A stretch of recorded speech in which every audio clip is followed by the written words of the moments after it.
Glenn Nuevo po, kumusta po kayo mga kapuso? Nandito po ako ngayon sa isang bahay dito po sa Scout Castor, Barangay Sacred Heart sa Quezon City. Kasi kung maaalala niyo ho mga kapuso, pinaimbestigahan ho ng Quezon City government yung pong sinasabing litro-litro ng crudo o diesel, na sinasabing nakaimbak ho dito sa isang bahay na maaari na meron pong paglabag, Kaya po ngayong araw na ito, pinangunahan ng Bureau of Fire Protection yung pag-extract ho, yung paghigop po doon sa nasa 12,000 o around more than 10,000 na liters po ng diesel dito nga po sa nabanggit na lugar. Pero nakausap po namin kanina yung abogado, dito pong may-ari ng bahay, kanila pong nililinaw na ito po ay pinarentahan.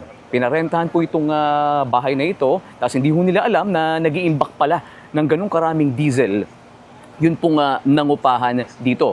Sa tanong kung kanino ho mapupunta yung diesel. Ang sabi po ng abogado kanina, nitong may-ari nga ho nitong bahay na ito, idodonate daw po nila yung nasa 12,000 liters of diesel sa mga fire volunteers, Kaya kasabay ho yan ng paglilinaw ng Bureau of Fire Protection sa pamamagitan po ni Superintendent Anthony Arroyo, nakausap ko po siya kanina, ang spokesperson ng BFP na hindi po sa kanila mapupunta yun, Sinabi niya ho na hindi po nila kinonfiscate, nililinaw po nila yun at wala po silang hinihingi dito, Ang sabi ho nila, bahala ho yung may-ari na kung kanino ho idodonate. Ang sabi ho nila, sa mga volunteer naman o sa mga fire volunteer nila idodonate, yung pong litro-litro ng diesel. So sa ngayon, mga kapuso ay successful. Natapos ng araw po yung sinasabing extraction nung pong nasa 12,000 na liters ng diesel.